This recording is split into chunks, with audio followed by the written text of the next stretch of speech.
le prix de l'entrée des fêtes de Bayonne ne sera applicable qu'à compter du vendredi, donc 11 h, et il sera soit de 7, soit de 8 euros.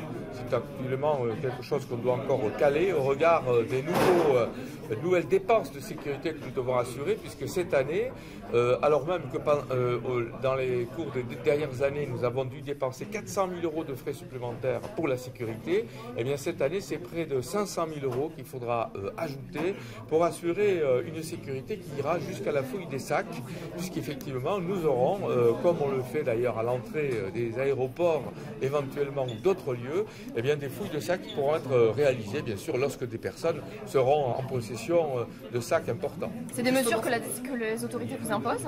Ce sont des mesures qui sont aujourd'hui absolument nécessaires. Vous savez que la France est entrée, et l'Europe aussi, d'une manière durable dans une période complexe, et que les règles de sécurité sont de plus en plus draconiennes.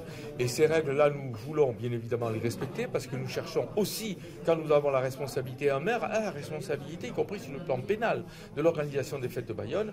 Il est hors des questions que je ne puisse pas assurer une véritable sécurité pour les fêtes de Bayonne. En même temps qu'il est dans mon intention de faire en sorte que ce ne soient pas les seuls Bayonnais qui puissent assurer le financement des fêtes de Bayonne. Ce qui était le cas jusqu'à maintenant, puisque les Bayonnais payaient 1 500 000 euros, dont beaucoup de frais de sécurité, pour des fêtes qui attirent 1 million de personnes, alors que les Bayonnais sont que 50 000.